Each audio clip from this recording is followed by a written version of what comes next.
की तालीम की धज्जियां किस तरीके से उड़ाई गई है, पैगंबर की तालीम के वकार को किस तरीके से मजरूह किया गया है। मुसलमान को नबी के मिलाद में शिरकत करना चाहिए, लेकिन मुसलमान इधर उधर शिरकत करने पर आमादा है, इधर उधर टहलने पर आमादा है। ए मुसलमानों, जब हमारे हालात इस तरीके से होंगे तो बताओ हम पर मुसीबत नहीं आएगी तो किस पर आएगी। कि किसी भारत की जमीन पर हमारे वकार को मजरूह किया जाता है, किसी भारत की जमीन पर हमारी इज्जतों को नीलाम किया जाता है। किसी शहरी मौके में किसी घोसी की जमीन से थोड़ी दूरी पर बारागंज के आगे ए मुसलमानों एक मुस्ताकिनाब मुसलमान को जब मार दिया जाता है, तब ये कौम चाय की दुकानों पर बैठकर पंचायत करती है, तब ये कौम चाय की दुकानों पर बैठकर ए मुसलमान आपस में तबसरा करती है कि फला मुसलमान को मार दिया गया, फला मुसलमान के वजूद को बिठा दिया गया, फला मुसलमान की इज्जत पर हमला कर दिया गया। मेरी कौम के लोग अगर यही हालात, यही नजरियात पेश करते रहे तो दिन दूर नहीं है कि तुम्हारी इज्जतों पर हमला कर दिया जाएगा, तुम्हारे वकार को मजरूह कर दिया जाएगा। आप किसी घोसी शरीफ की जमीन पर किसी मुसलमान से कह दो,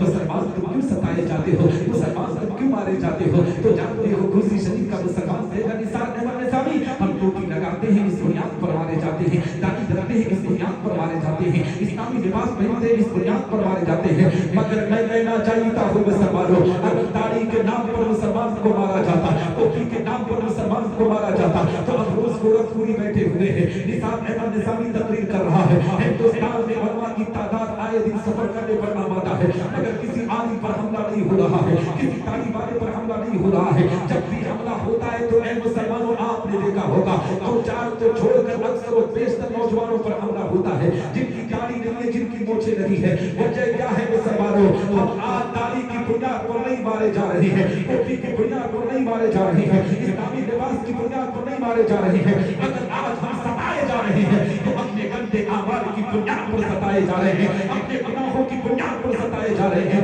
जिस दिन मुसलमान पैगंबर इस्लाम की तरीके पे पढ़कर जिंदगी के अरकान को पूरा करने लगेगा, दावे के साथ कहता हूँ अल्लाह की रहमतें उस पर नाज़िल होंगी, हमारी दुनिया भी संवरेगी, हमारी आखिरत भी संवरेगी।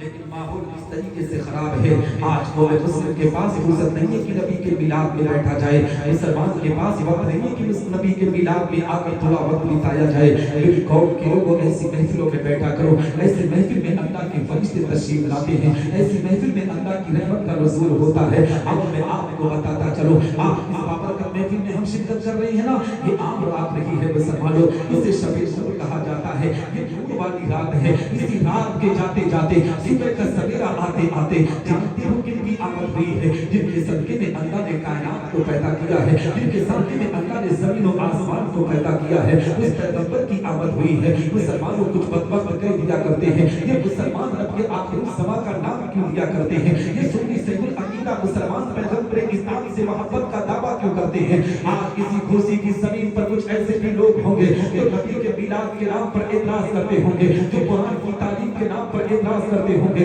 लेकिन ए मुसलमानों में आपको पैगाम देना चाहता हूँ, उन लोगों को बताने की कोशिश करो, हम नबी आखिर ज़मां का मिलाद इसलिए बनाते हैं, नमाज मिली तो नबी के सदके में, रोजा मिला तो नबी के सदके में, हज की सआदत मिली तो नबी के सदके में, कुरान की इबादत मिली तो नबी के सदके में। यहाँ तक कि मुसलमानों मुफ्ते कायनात ने इस दुनिया को वजूद में लाया है, जिक्र आका पैगंबर इस्लाम का सदका है। आप पूछेंगे कैसे, तो आओ हज़रत अब्दुल्लाह इब्न अब्बास की बारगाह में आपको लेकर चलो। हज़रत अब्दुल्लाह इब्न अब्बास बयान फरमाते हैं कि एक मरतबा हज़रत मूसा अलैहिस्सलातु वस्सलाम को तूर पर पहुंचे, अल्लाह की बारगाह में बचलते हैं, रब की बारगाह में अज़ीज़ा पेश करते हैं। एक वक्त तबारक व तआला आपने मुझको एक ऐसी नेमत से नवाजा है कि दुनिया में इस नेमत से किसी इंसान को न नवाजा। रब कायनात इरशाद फरमाता है, इंसान मैंने तेरे दिल को मुतवाज़िन पाया, इसलिए मैंने तुझको नवाज दिया। मगर एक ऐसा सुनो फमुस्मा आतिनाको व कुन मिनश शाकिरीन व मुतबा तौहीद व हुब्ब मोहम्मद सल्लल्लाहु तआला अलैहि वसल्लम। एक मूसा जिस नेमत से तुझको नवाजा गया है उस पर तुम मेरा शुक्र अदा करो और मेरी तौहीद के साथ मोहम्मद अलैहिस्सलातु वस्सलाम की मोहब्बत पर रहो। हज़रत मूसा अलैहिस्सलातु वस्सलाम अल्लाह की बारगाह में बचलते हैं, रब की बारगाह में अरीज़ा पेश करते हैं। रब तबारक व तआला का तेरी तौहीद के साथ मोहम्मद अलैहिस्सलातु वस्सलाम की मोहब्बत जरूरी है। अब मुसलमानों अपनी किस्मत पर जितना नाज करो उतना कम है, अपने मुकद्दर पर जितना फख्र करो उतना कम है। इसके लिए रब कायनात अपने गारों के मकाम को कितना बुलंद कर रहा है, हमारे दर्जे को कितना ऊंचा कर रहा है, हमारे मकाम को कितना बुलंद कर रहा है। अल्लाह रब्बुल इज्जत इरशाद फरमाता है, ایک انسان اگر محمد اور اس کی امت کو دنیا میں بھیجنا مقصد نہ ہوتا تو میں زمین و زمان کو پیدا نہ کرتا، میں رقیب و بکر کو پیدا نہ کرتا، میں نوح و قلم کو پیدا نہ کرتا، میں چاند و سورج کو پیدا نہ کرتا، میں نباتات و جمادات کو پیدا نہ کرتا، میں حیوانات و مخلوقات کو پیدا نہ کرتا، حتیٰ کہ اے موسیٰ میں تجھے بھی پیدا نہ کرتا۔ حدیث قدسی ہے کہ تبارک و تعالیٰ کا فرمان عالی شان ہے، اللہ رب العزت ارشاد فرماتا ہے لما اذهبت ربك اے محبوب اگر تجھے دنیا میں بھیجنا مقصد نہ ہوتا تو میں اپنی ربوبیت کا اعلان نہ کرتا۔ اس حدیث قدسی پر اعلیٰ حضرت عظیم البرکت مجدد ملت باقیہ وحاضرہ امام عشق و محبت کی نظر پڑتی ہے تو پکارتے ہیں بریلی کی مقدس زمین سے، وہ جو نہ تھے تو کچھ نہ تھا، وہ جو نہ تھے تو کچھ نہ تھا، وہ جو نہ ہو تو کچھ نہ ہو، جان ہے